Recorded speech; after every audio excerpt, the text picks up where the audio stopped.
My fiancé and I decided to be child-free, and our family decided to cut us both from their wills. So we uninvited them from our wedding. My fiancé and I have been in a relationship for the past 10 years, and just recently got engaged. While it's understandable that 10 years might sound a bit too much, we started dating really early, and getting married was not a priority for either of us. We actually preferred to focus on our studies and career for a while. She's a civil engineer, and I'm a medical student after getting a bachelor's and a master's. As we have been a couple for a long time, it's quite common for people to ask us when we're getting married, and when we're having kids. While we are getting married as soon as I finish med school. We decided not to have children a long time ago, and we're still very certain of that decision, as both of us are more career-oriented than family-oriented. However, since the engagement, our families have started putting more pressure on us to get married soon and have children, even though we told them plenty of times that won't happen. My fiancé and I live together and we're completely independent from our families financially. Some time ago during a video chat, we ended up getting into a heated argument with our families for finally snapping at their ceaseless nagging for grandchildren, and we have been strained ever since. Now, our families asked us to meet them for a lunch in family at my parents' house. We don't live in the same city, but it's close enough that we can go there for something like this, and that's when the following situation transpired. We arrived early enough to help prepare everything for lunch, and things were pretty alright for the next hour or so. But after we had lunch and sat at the coffee table to chat, the room got visibly tense. Our parents, both hers and mine, started a speech about how much they put into us, how much they worked for us, and how much family meant to them. I was already sensing some shitty thing coming, but I kept listening.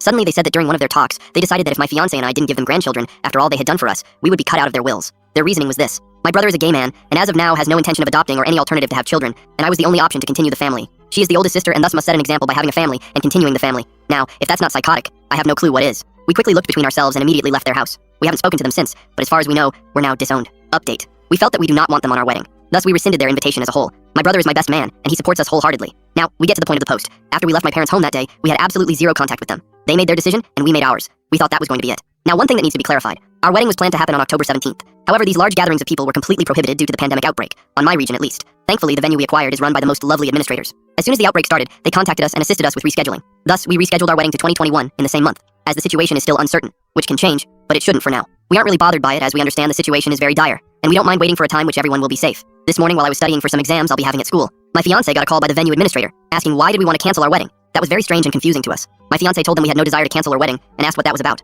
My fiancé's parents called the venue on our behalf, telling them that we no longer wanted to rent the place as we would no longer be getting married. Now let me explain why the venue was leaning on accepting this situation. In my country, our IDs carry not only our ID and social security number, but also the name of the parents, and to rent a venue you need to provide your ID for them as a bureaucratic requirement. I don't know if that's how it works everywhere, so I wanted to clarify it. They wanted to take advantage of that fact and tried to dupe the venue to cancel our wedding. Luckily, the administrator is quite smart and saw that on our sheet, there is only 2 names, numbers for contact if we can't be reached. One is my brother, and the other is my fiancé's best friend. When we booked the place, we were already in a strained relationship with our parents, so neither of us put them as contact. Thankfully, the administrator paid attention to that and took the time to contact us. Otherwise, we might lose not only our special date, but also all our deposit and dream venue. I'll be honest and say that I never expected that behavior from anyone in our families. But alas, it seems I was wrong. Anyhow, now my fiancé is letting out fumes and I'm trying to calm her down. We already contacted her parents so they would never try to meddle in our lives again. My brother is as angry as we are and he just told me he was heading to their house to tear them a new one. I don't even know how to feel right now. I'm crestfallen if anything. I never expected or wanted things to be this way, but neither of us will return on our decision not to have children. Truth be told, I already have the papers for sterilization ready. I just hope that one day they do see that their entitlement just lost them their son and daughter, all because of grandchildren that will never exist. Cheers.